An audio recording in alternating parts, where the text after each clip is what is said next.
committee to order. All members of the committee are present, and the next item on the agenda is the approval of the agenda. You should have received one for today, given the good ministrations from Kim. I move that we approve today's agenda. Second. All in favor signify by saying aye. Aye. The ayes have it. Next item on the agenda is approval of the minutes from the meeting from May 16th. Jim, you had a comment, and then do we also need minutes for the approval of the audit, internal auditor? That quick meeting? Yeah. Those July 5 minutes are not prepared yet. Okay, good. That takes care of that. Is there comments or a motion to approve the amendment? Mr. Cardillo. I was not in attendance for the June 21 meeting, which is accurately reflected in the minutes, but can the minutes reflect that the members present constitute a quorum of the committee? I think what it should say is that given the current active membership, a quorum is 3. If that's correct, we don't have someone from the Office of Law. There's 5 active members of the committee, so 3 would constitute a quorum. I think that we deferred in that case, though, because we did not have any public members. I'm aware. I just, Yeah. with the chair and 3 other committee members present, that the attendance constituted a quorum. Yeah, we had chair and 2 other members. Yes, that was a quorum. All right. With that, is there any other comment on the minutes? All in favor of the minutes signify by saying aye. Aye. Aye. As amended. The ayes have it. First item of old business is historic perspective. You weren't here, as you mentioned, Jim, but at the last meeting, I waved a little ensemble of information that you had prepared for us, and that was meant to be a background to get into discussion of the audit committee per se, whether we're headed in the right direction, whether we need to make any changes, things of that nature. I will tell you that I have been discussing with the Office of Law the notion of making the audit committee the 8th council standing committee. So it would actually be reflected in Title II, I believe it is, where the other standing committees are outlined. We are unusual in that we are the only council committee that also has non-council members, but you know, there's nothing wrong with a little bit of unusualness. The advantage of that is that it gets things posted on Granicus or iLegislation, and for me, and I think the public, it would make access to all of our meeting materials easier. So the Office of Law is looking at that. I also have had discussions with various senior members of the administration who will go unnamed about how effective we are as a committee. I'll report to you later in the meeting that we have a report of no fraud and abuse. I don't think we've had any reports of on the fraud and abuse line for quite a while now. So, you know, I guess the question is, how are we operating? And I'll be more blunt and direct about it. I think most of our work gets done by contract. So we're talking about a contract to look at the revision or at least a review of the strategic plan so that we can recommend that the city council adopt a new strategic plan. We did the one contract to do the auditing in Parks and Recs, but as I look at the agenda, the next item, performance measures, we've had a contractor look at performance measures. I think the next step there will be after if we get a strategic plan approved, that we will make sure that the performance measures marry to the strategic plan. Again, that's not work done by us, I presume. It will be done by contract. Risk assessment is, particularly when Katie George was here, was an initiative that seemed to be one that would be taken on by the committee. Although I have, as you know, always had some discomfort with that notion. I've always wondered how it is that I would be looking at, say, IT in terms of the strength of their external or their internal, whatever, their security measures, their ability to stop some kind of hacking. And again, it would be basically us not bringing to the table any particular expertise. As far as I know, we would simply be listening to the IT folks. And I guess if we felt it was warranted, we might order a contract to do an external review. But on down the line, what feels different for me about this committee versus other council committees is we don't do our own work. We don't have legislation to review. We're not writing legislation, although I have clearly indicated I am writing some or asking for some, which I, of course, will review with the committee before it goes forward. But it just feels like there's, for me, and I might be alone, in which case we can just move right on in the agenda. There should be something more, something more substantive, something more to sink our teeth into. But I've expressed my view of this. It was why I asked for this to be on the agenda, and why Jim kindly put together the historic perspective of the committee. So I will throw that out for thought, and I will pause for 25 seconds to see if anybody else has thoughts. 20 seconds. Alderman Arnett, this is Caroline Ewing in my car. Can you hear me? Yes, we can. So Please. I agree with you. I'm a new member to the committee, and I feel like until I started participating in the search for the audit firm to take over the next audit, I felt like I was trying to find my rhythm all the time with the committee and not really finding it, and not really sure what the rhythm of the committee was, and felt like we had a lot of fits and starts with different initiatives. And once we started working together to find the audit committee, I really felt as though that was a worthwhile effort. And I thought it was, I learned from it. I hope I helped with it. It was a great process. But I think you're right. I feel like we need to either define some initiatives or release ourselves from I don't want to say confusion, but there's just something that's not purring, and I'm not quite sure what it is. Mm-hmm. Thank you, Caroline. Jim, you had your hand up. Yeah, thanks. I think one of the takeaways from both the Waste, Fraud, and Abuse Hotline, the Rec and Parks audit, and other activities such as the performance measures is one, I feel one of the responsibilities of the audit committee would be to ensure that best practices are being followed throughout city operations. We don't claim to be experts on what best practices are, which is why we often seek outside opinions on matters. So as the audit committee, our responsibility would be to ensure that best practices are being applied.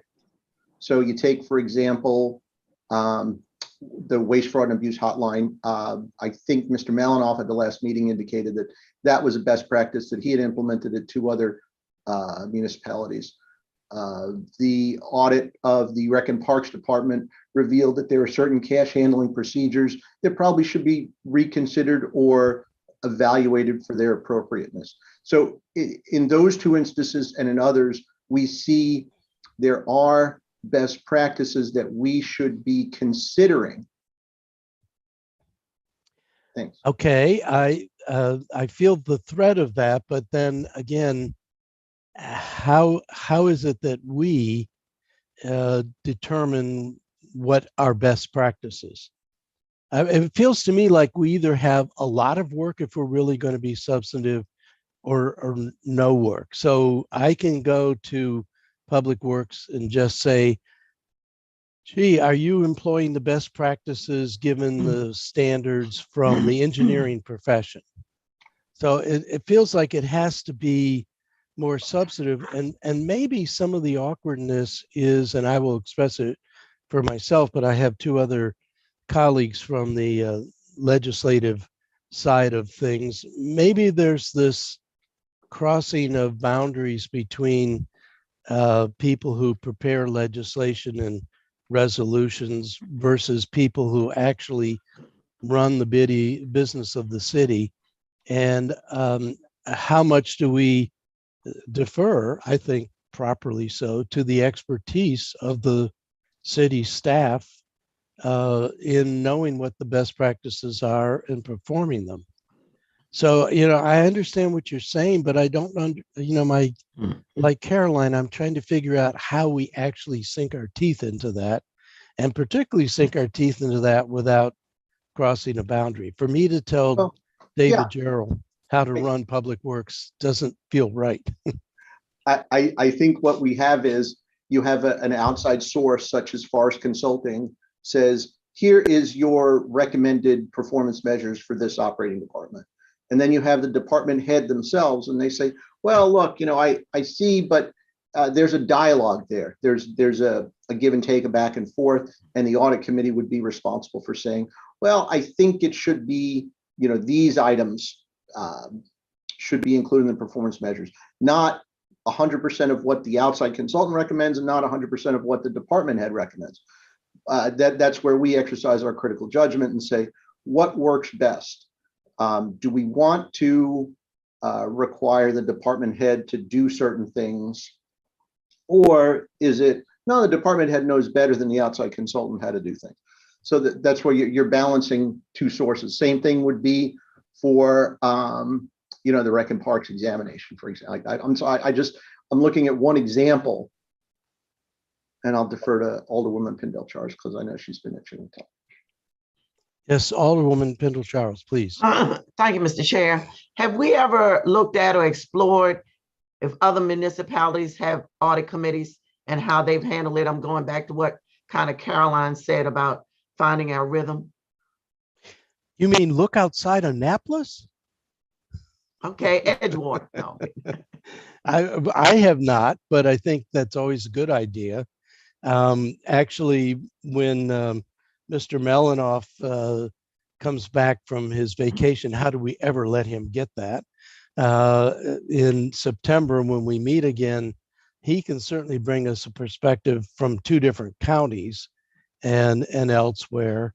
And I do think that's one of the things that ICMA provides to municipalities, presumably MML as well. So maybe there ought to be some sort of a subcommittee set up that would pursue taking that kind of gander. I think that's a good suggestion, Rhonda. David and then Jody. Good morning. So just by way of what you were just talking about other cities, I can tell you in San Diego, which is a very large city with 12,000 employees, has a full-time performance auditor that moves around the city and looks at how that particular group does their job, and then comments on it, and finds areas to make improvements and so forth and so on. So I think at least the larger cities have that type of an operation. I think Baltimore has that too, although I don't think it's very effective there. But I just to go back a little ways to when I became the city manager, and Alderman Payon and I were kind of struggling with how we move forward with the audit committee after Teresa Sutherland had left, who has a lot of expertise in audit services. And we were in the throes of the Rec and Park audit. And I think initially there was money set aside each year to do those types of audits, right? It was 25 or 50. I guess it was 50,000. Then we had to reduce it with the COVID budget to 25,000, and it has stayed there. But I think that was the original idea, was to use the money that was budgeted each year to look at different departments, particularly the ones with that handle financial transactions, to find what those risk areas were. At that time, we had a member of the audit commission who was very interested in performance measures. So we started sort of veering off in that direction, and that seemed like it may be a good way, a good thing that the audit committee could sink their teeth into, because nobody else was really doing that. It was looking at performance measures, and certainly the strategic plan was just kind of drifting along, the one from 2012. So that's how we kind of veered off into the whole performance measure area for the audit committee.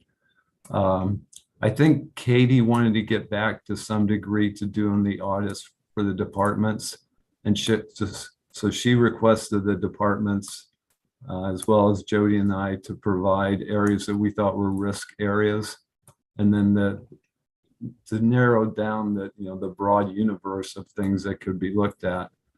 And then the audit committee was going to further narrow that down to a few areas that were the highest priority to look at, and to look at them internally by bringing those department heads and senior staff in to do discussions. So I think that was her concept for the risk assessment, not just to look broadly at everything, but to try and narrow it down initially with input from the department heads, and then further narrow it down to the highest priorities. So thank you for that. I don't think we can, well, it'd be interesting to see whether the administration would like to hire a permanent performance auditor. I don't think that's a bad idea, but I remember Teresa's relationship with the county and how that was certainly a mixed bag of happiness at times. But again, if you have Jim, and we had Katie, and we have Caroline, who do actually have some expertise in this area. And that leaves, I will only speak for myself, but the three elected on the committee who don't. And again, what I'm trying to look for is value added, and not to be busy work, a creator of busy work or a nuisance. I think improving the performance measures is definitely an important thing, and I don't think we're close to being there yet.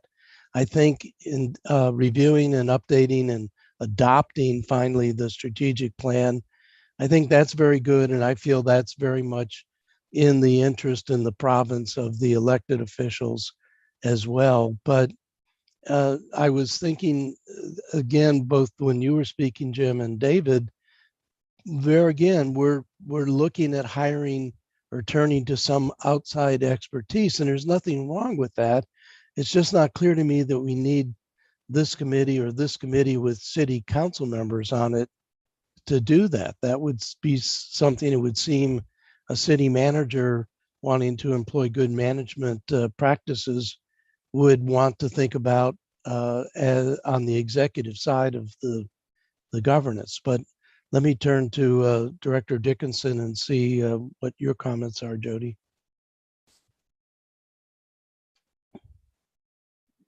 I just wanted to add to what you were saying about resources on best practices. If you decide to start down that path, a lot of the professional organizations do have best practices. I've just pulled up the GFOA site, and they have best practices for financial management. Most of these are geared towards the financial aspects, including risk assessment, procurement, and there's a capital budgeting section as well. And for some more broad management type issues, ICMA or maybe MML will probably also have best practices resources available for us.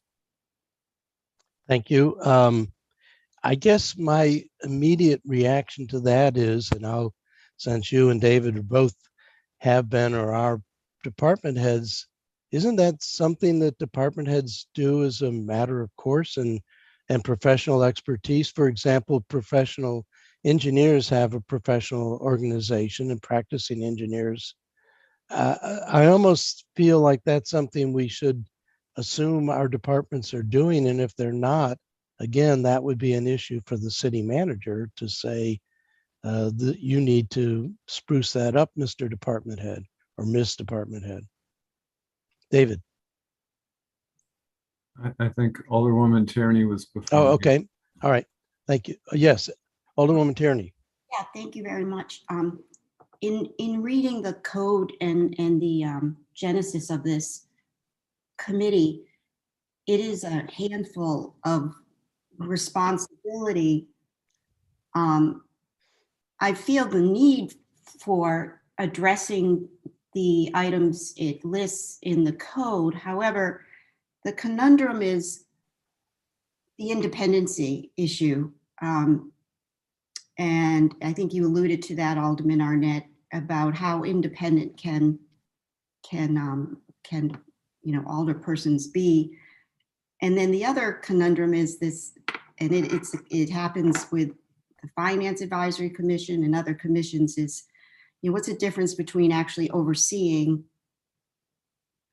and actually doing the review, the actual review itself.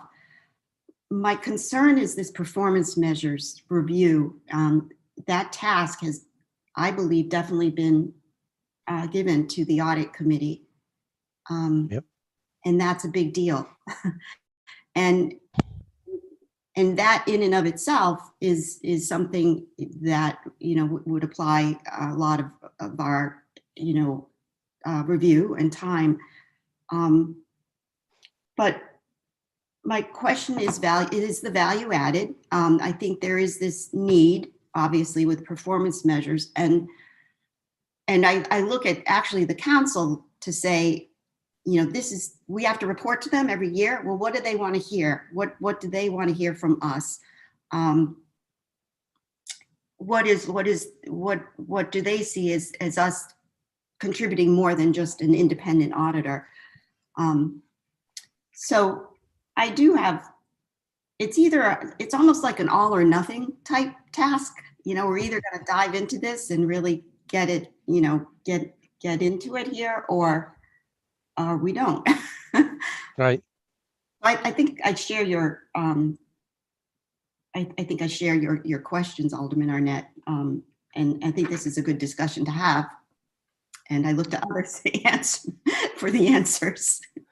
So I'd like to respond to that before I turn to you, if I could, David. Yeah, I mean, I agree with you, and that's my frustration. I don't shy away from work, and I'm more than willing to do it, but it almost feels like the deeper we get into it and the more of an oversight, I think your parallel to the Financial Advisory Commission is an excellent one, because we've seen the frictions. The more the Financial Advisory Commission wants to be involved in the development of, say, the budget or the union contracts, the more sort of friction and resistance and frankly, even confidentiality kinds of issues come in there. And we've watched that tension go back and forth. Now, it would be an easy role to just sort of kick back and say, hey, we're just going to go with the flow. Whenever we get money, we'll do a contract. We have lined up to go out and do the contract to get, and an update of that's coming up in this meeting, the strategic plan revised. I think we have much, much more work to do with the performance measures, but first of all, getting measures, but it doesn't seem like that's a fruitful thing to do if we agree that we should be connecting that to the strategic plan. And I actually think having the strategic plan will make it easier to do the performance measures, make the performance measures focus on conforming to the goals set out by the strategic plan. Yeah, it does feel like it's an all or nothing. And maybe I should just sit back and edge on into my dotage and not worry about working too hard. But frankly, if I'm going to spend this time, I think if we're going to spend the time, we need to find the value added and get on with it.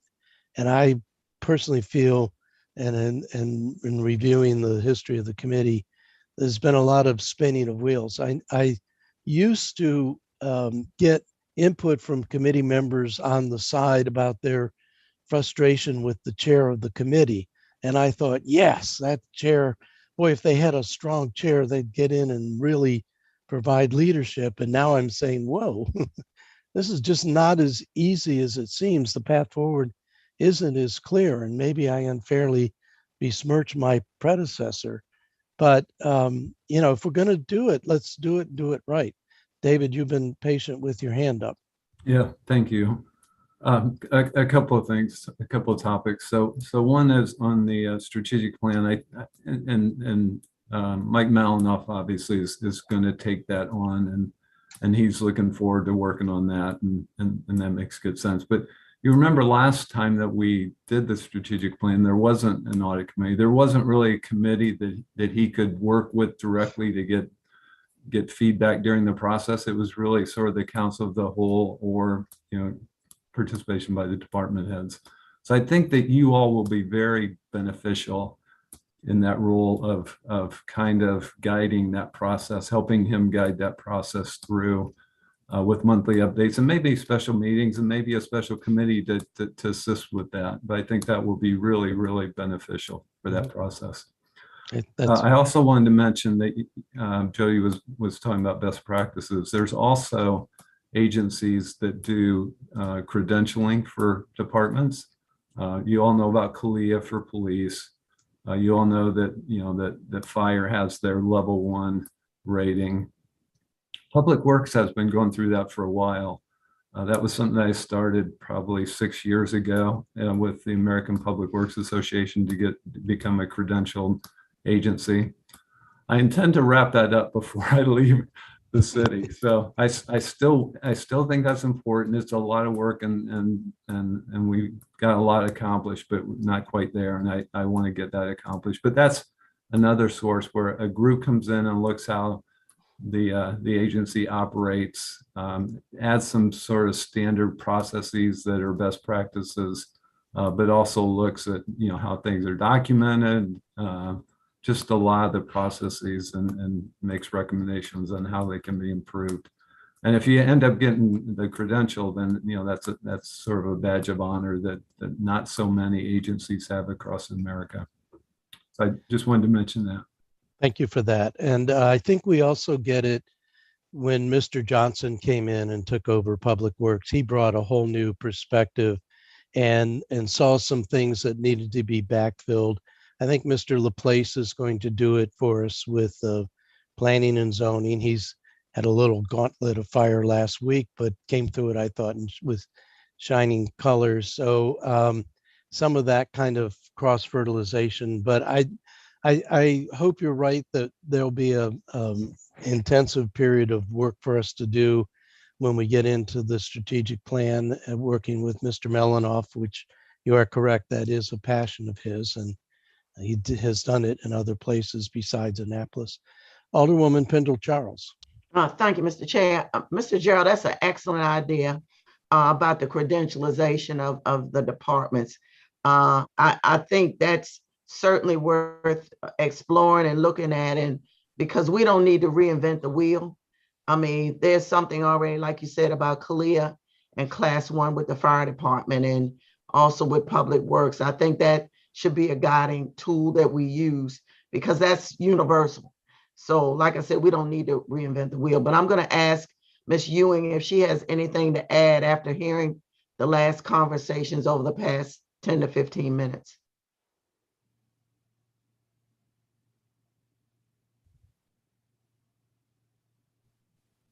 Caroline, are you there?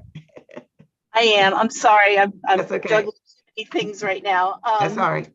I'll be honest with you. I've heard a bit and pieces of the conversation. I've been trying to unpack and get back in my car to go to work. I wholeheartedly agree that I'm not qualified, nor do I know if anyone else on the committee is qualified to discern what the best performance measurements are for each department, nor do I feel capable of going in and, as Alderman Arnett was saying, crossing boundaries and trying to help other people discern whether or not they're meeting these standards.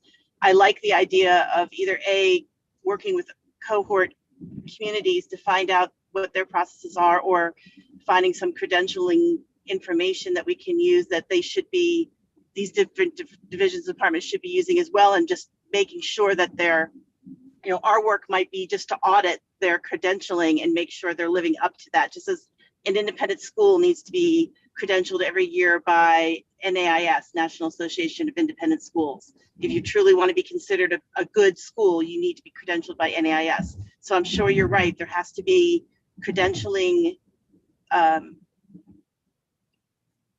organizations that can support the work of all the departments in the community. And maybe that's what we should be auditing instead. Thank you Just for that that. they've done that work and they've met those standards. Okay, I have a summary, but Alderwoman Tierney, you have your hand up again? Yes. I think, thank you so much, Caroline. I think that's answering my question in the fact that we're probably more, we definitely have to decide whether we are overseeing the professionals or are we actually doing the review ourselves. And that's really important to delineate specifically. I know I'm obsessed with these performance reviews, but we've been waiting so long and we're 80% there that we really have to decide what our role is in addressing them.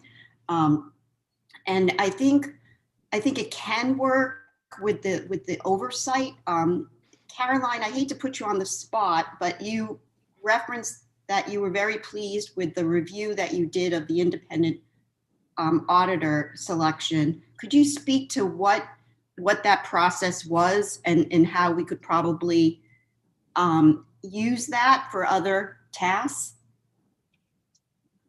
For me, the process was relatively clear. And I think it was clear because there was a set of, the RFP went out that spelled out what it was that the respondents needed to provide in their proposal back to the city. And from that point, we had a matrix that was developed where we could then use to measure each RFP against to see if they met the standards that they had been asked. Then the committee sat down together and reviewed the proposals with the matrices that we all filled out individually, and were able to discuss and come to consensus on the pros and cons, as well as the additional questions that we needed to ask that we were able to very efficiently go back and get answers to. So there's something about developing a set of standards, having a matrix that everyone agrees on that addresses not only diversity, but also standardization. Everyone's going to have a different accrediting agency that they're going to lean on, but everyone should have, something should be there for everybody. So, us trying to discern or trying to figure out what that matrix would look like, that we would then evaluate each department on, did they meet the standards of their accrediting organization?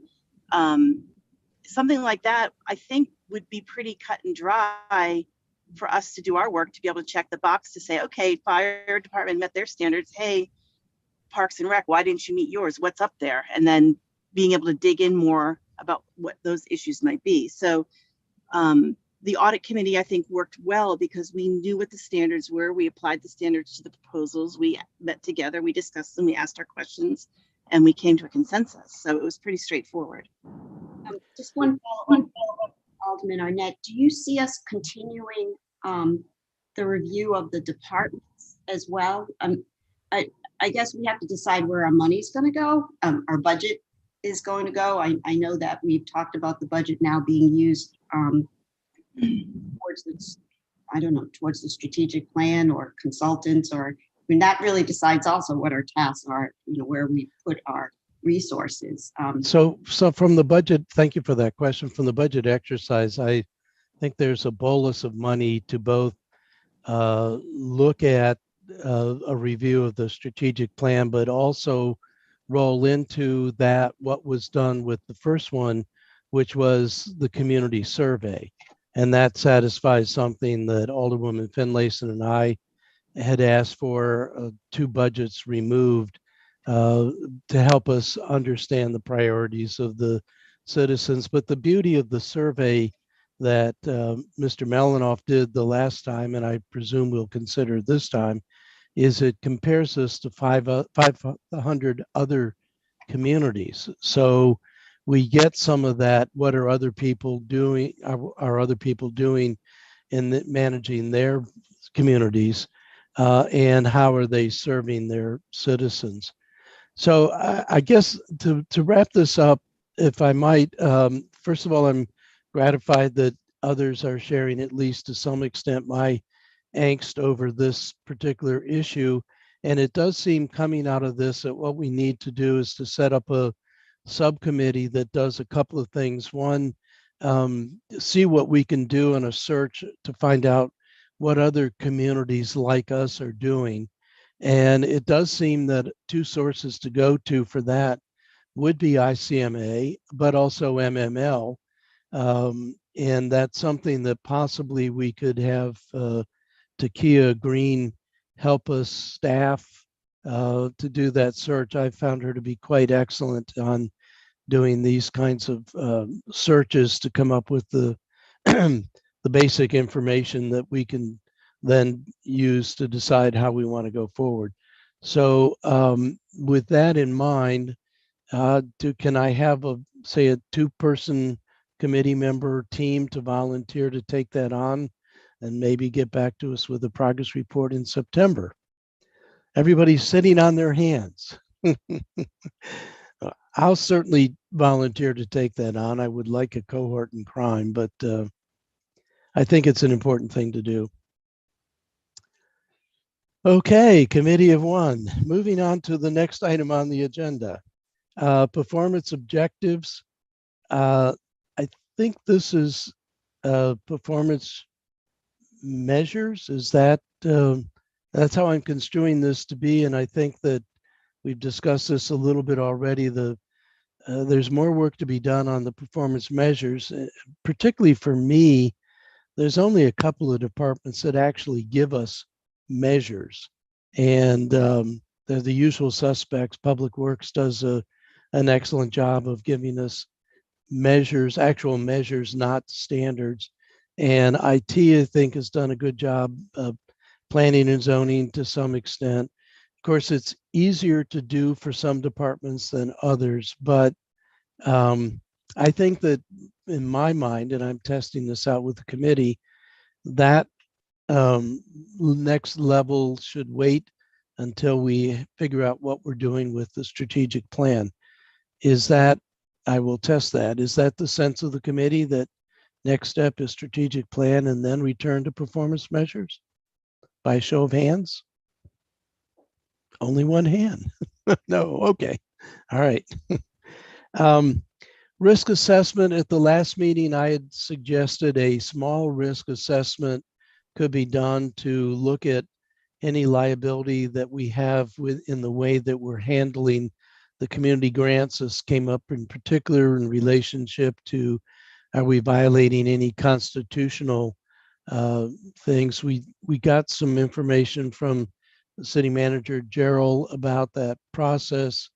I haven't paid much attention to it since, I must admit, but it does, that is clearly one of our mandates in the legislation, is to do those kinds of assessments. And I think that that is, it's actually something that it might just need a committee member to honcho with the Office of Law to get their assessment of whether our processes meet all of the appropriate legal standards and that we're not exposing ourselves to some unhappy grantee who either didn't get a grant or didn't get the grant that they wanted. So I'm throwing that out as my sense of it. Is there a comment from the committee? It is Monday morning. Jim. Yeah, Alderman Arnett.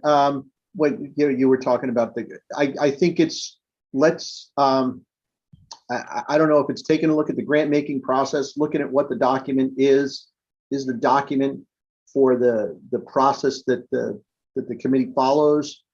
Is that a good process? Does it need that's where the audit committee could go back and maybe provide a little guidance. Hey, you might want to reconsider this, or maybe, or this is great. We're comfortable with that.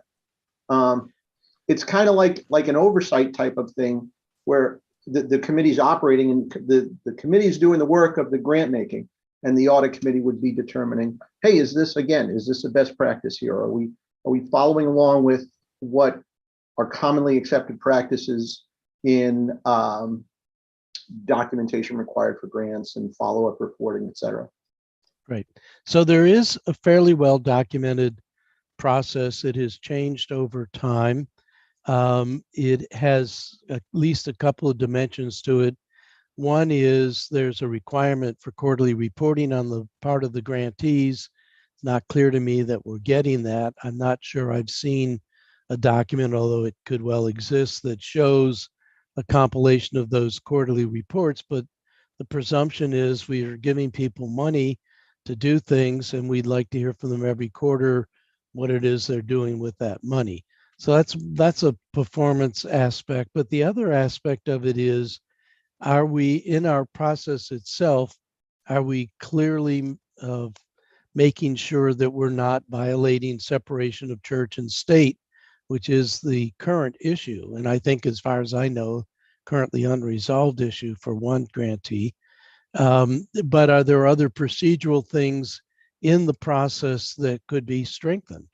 And it feels to me, as I understand it, that's exactly a risk assessment kind of analysis.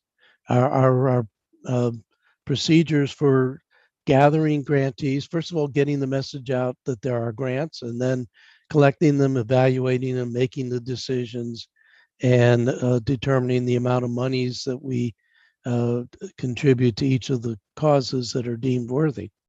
So it's not as simple or small a task as I think it might sound on the surface. But clearly we did have an issue where do we have safeguards in our process to make sure that the checks are going to the legal entity, an entity that can properly accept? In this case, the question was, could it go to a church itself, or did it need to go to some separate entity that is established to receive those checks that's not going into the church coffers directly? So I think that is an issue that we need to follow up.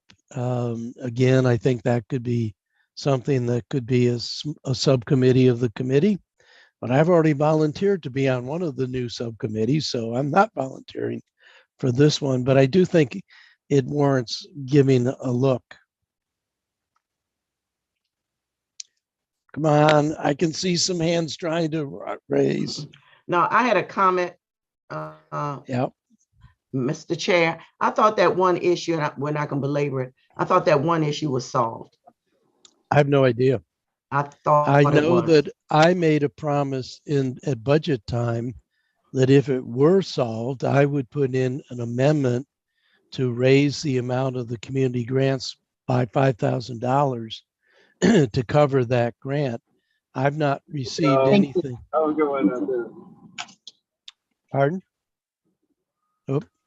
I haven't received anything that says to me that alternate paperwork has been filed to make sure the city check goes to an appropriate entity that is not the church itself.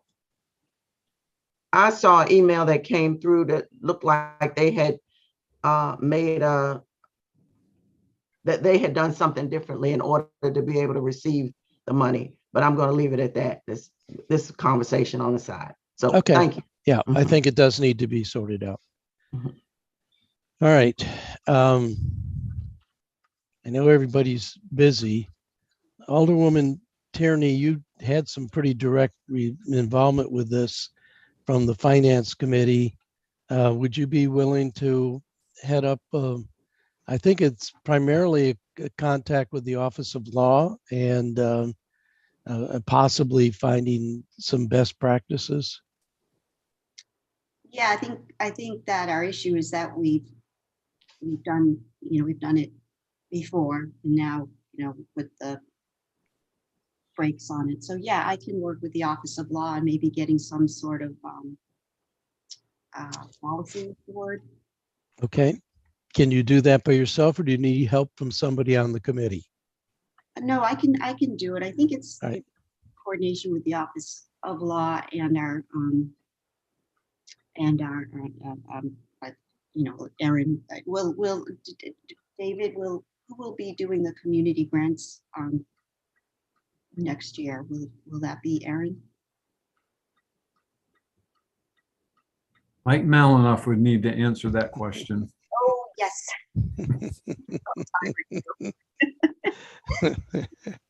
We see what's going on here. All right. So the last thing on our old business is strategic plan. I think we've gone over its status. We're waiting for Mike Malinoff to get back, and then we will get into. Mr. Chair, I think Ms. Ewing had a question. Oh, I'm sorry. Yes, Carolina. Thank you. I was just out of curiosity wondering, I know that the finance office is down a grants accountant, and I was wondering, just as I don't know what's proper procedure, wouldn't this grants, or could this grants accountant, if there were someone in that position, be responsible for auditing the grants that are distributed and the reports that should be expected in response to those grants? I think it's a different kind of grant. Okay, sorry, my Yes. mistake. Jody was going to speak to that. Yeah, so the primary difference is the community grants are grants going out. Grants accountant is doing accounting and review of the grants transactions that the grants are coming in. And as you know, there's just dozens and dozens of those grants that come in to the city, and reviewing the reporting and matching them up with the financial transactions that are being posted in the general ledger, that type of thing. The community grants going out that had been with the assistant city manager. Before that time, it was being done in finance. It is my opinion that finance should not be involved in programmatic decisions or programmatic processing. But for now, in the interim, Julie is going to take over helping get those grants out the door this year, because right now is the time when we're finalizing the agreements and trying to set the process in motion to get the necessary reports in so that we can give them their funding. She's made some observations already, and will likely want to be involved with the process with the Office of Law. For the small types of organizations we give this money to, quarterly reporting requirements are very burdensome for them and don't really add to the value of the process. And she thinks it can be tremendously simplified by giving them the funding once the grant agreement is signed, and then asking for a report at the end of the period as to how they spent that money. But all that reporting protocol is in the code. So we'd have to change the code regarding community grants to lower the amount of benchmarks they have to meet to get the funding. And right now we're giving the money out in two pieces based on quarterly reporting. Give them half at one time and half at another. So it's a little burdensome for the dollar amount we give out and the small types of organizations we give the money to. Thank you for that. Ellie, it sounds like your job is well underway for your subcommittee. Well, Julie's not, officially doing anything, so. No, but it sounds like thinking. And, she's got a fresh viewpoint on this, and she served on the committee to choose the people that got the funding. And so she got to see it from that perspective as well. So she has some ideas on how we can simplify it. Yeah, that's Excellent. I heard of it, and I will pursue that, and if you don't mind, talk to her about potential change in the code. I know I have my colleagues on the committee, on the finance committee, were pretty adamant about seeing those quarterly reports. And then when we tried to, yeah. They did give us a database, a Google Share site with the quarterly reports on it. I don't know that they were all there, all four for every organization. There were some probably that weren't. Yeah. But they did, Aaron shared a site with us during the finance committee process. Yeah, it was excellent. It was actually an excellent submission of the committee, and with your oversight, the review was a lot easier this year. So Okay. that's my charge. Yeah. All right. Moving on to. I have one. Sorry. Yes, That's I've okay. been your hand. Thank you, Mr. Chair. One comment that I recall that was made regarding these community grants, not only about the quarterly reports, but we also need to do a spot check. Just kind of walk into a community grant meeting or activity or event to make sure that what they're saying they're doing in their report is actually what they're doing. For instance, if they say they're serving 20 children and someone comes and to an event and they only have 3 children, then there's a question that should be asked and answered. So I think that's extremely important. I won't call it an audit, but I'm sure there's another name for it. So thank you. Thank you for that thought, but I guess my immediate question is, who would do that? And, I'm thinking of We Care and Friends, my understanding of that operation, and I think it's morphed a little over time.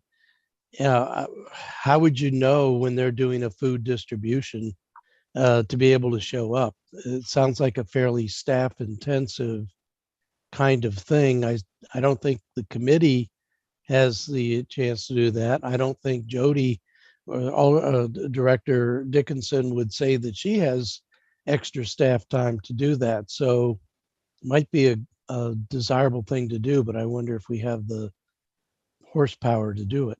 That might be would be a logistical question and a manpower question, but that might be something Julie could think. I'm not saying Julie to do it, but think about how that might be done, because, I'm not going to disparage any organization, but sometimes what's on paper doesn't always match what's actually being done. And we're giving $5, $10, $20, $30,000 to organizations.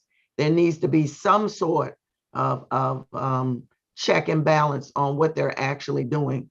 That's, for me, that's extremely important, because if the public sees that they're getting $20,000 and the public is at events or certain activities, they're going to start to wonder too, what's the city doing and why are they giving this organization money? So it might be something Julie can logistically figure out. I'm not saying she has to do it at all. No, she would not be the person, but there needs to be some mechanism in place to do that.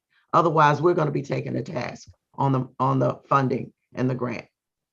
So I think I understand your point, and maybe that's something in September when we get the first subcommittee report. That's something we can revisit.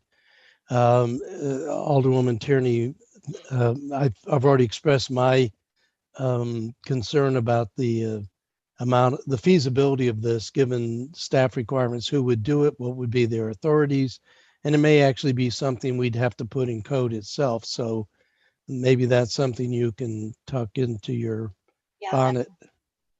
Yeah. So, all right. Moving on to new business, the item on the agenda is a report from the finance director. All is well. Things are quiet. Everything has been put to bed. Yeah, fully staffed. this is the time of year where we typically can catch our breath a little bit, but it's basically just trying to catch up with everything that we've been putting off. The P3 is taking a lot of my time. We're finishing it up in the next couple weeks, and there's a lot of meetings and discussions going on regarding that. As you know, we selected our new auditors, and Julie and I and Peju had our first meeting with them a couple days ago to get the ball rolling on the timetable and some of the expectations.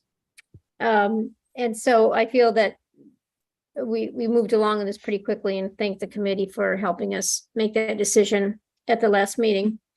This is the time of year where my staff is heavily involved in closing out the old year and putting the new information in the new year system, the budget, et cetera, including those payroll changes that we have to enact that were part of the union agreements. And the $3,000 bonuses for everybody. We're working that's taking a lot of time of my staff this time during July, because that's when all these payments are going to go out and the rates have to change. And then on the staffing side, we now have the 4 positions: the accountant, procurement officer, the budget analyst that was approved during the budget, and the grants administrator. So I may go out with a solicitation that has all positions listed and kind of try to post it that way to some of the professional sites, like here are the positions our finance office has open, that kind of thing. Trying to. So thank you for that update. But this is a standing item on our agenda, and I know because I go to other meetings where you make these reports, Director Dickinson, is there a need to have this as a standing report, or can we rely that when you have something to report to us that is relevant to the audit committee, that you can just offer that rather than have you give essentially Yeah. the same report over and over? That's it's up to you. When I first started these meetings 4 years ago, didn't know what the report of the finance director was, and I was told it's just updating on what's going on in the office. And it's a lot of the same things every time I do it, and I do it for 3 different committees. I don't know what would be of interest. Sometimes when I do these, somebody has a follow-up question, so I'm not sure what parts are important to the committee, which parts aren't. But I would always bring anything to your attention that I thought was important. So we can leave space, but first of all, I appreciate you do it. I also appreciate that all 3 times I hear it, it's pretty much the same thing. So it's always the same things on our schedules, and right, we just Right. trudge along. Okay. Going our way. Well, in the interest of not making work, because I know It's not all work. the I just sit here and departments- make notes. It Yeah, doesn't take me any okay, time. good. All right, then we'll just leave it. Is there Alderwoman Tierney? I have a question. Have you established the job description of the grant administrator? Not yet. That's the one that we struggled with. Yeah. Trying to do it during the budget process. It was rushed, and it's a new position. Yes. And we don't even have the grade nailed down yet. We think we know what it is, but we have to get the description together, and then Tricia has to evaluate it as to where she believes it's properly graded. And then we have to take it to Civil Service Commission. Wow. Okay. Yeah, I just wanted to have a copy of it as it relates to the review. I assume, well, you spoke on it before, that this is more, the grants are established by others, and then this is the review of them being. Yes, the grants administrator work will be, as I envision it, two things: monitoring the grants that the departments are applying for, and ensuring that we have overall systems in place that we're supposed to have when monitoring these grants, because there's a lot of federal and state requirements that cross over all the grants you get. And there's no one person monitoring it. And each department's responsible for signing on to their agreements and saying they're going to adhere to all these requirements. But I don't know what those, if those personnel are well versed in what's required from a federal standpoint, especially. Then, so that would be the job to not only have an inventory of all these grants, but make sure the operating grants are being properly monitored. Second thing would be on the capital grant side. We have no one person in the city that applies for those grant reimbursements, not the grants themselves.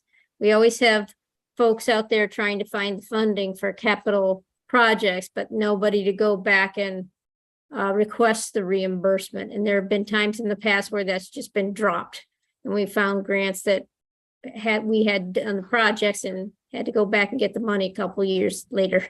So we need somebody in charge of that process. And I think this person would be a good person to monitor that and to coordinate it. Ashley's helped us in sometimes to help us pull together some of the documentation, and DPW does some of it too. But we do need somebody to control it centrally so we know we're getting reimbursements timely.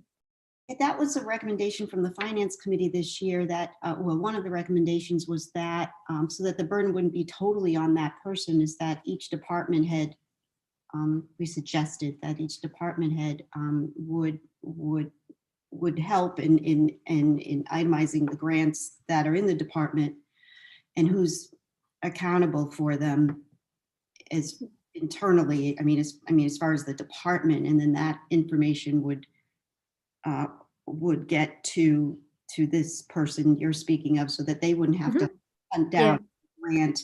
That would be more of the operating grant side that I talked of on the first role of the grant administrator. They will coordinate, they will create a listing of the grants. They're not going to be applying for grants or doing the grant reporting to the granting agency. That's not going to be their role on the operating side. That's still going to be in the hands of the department.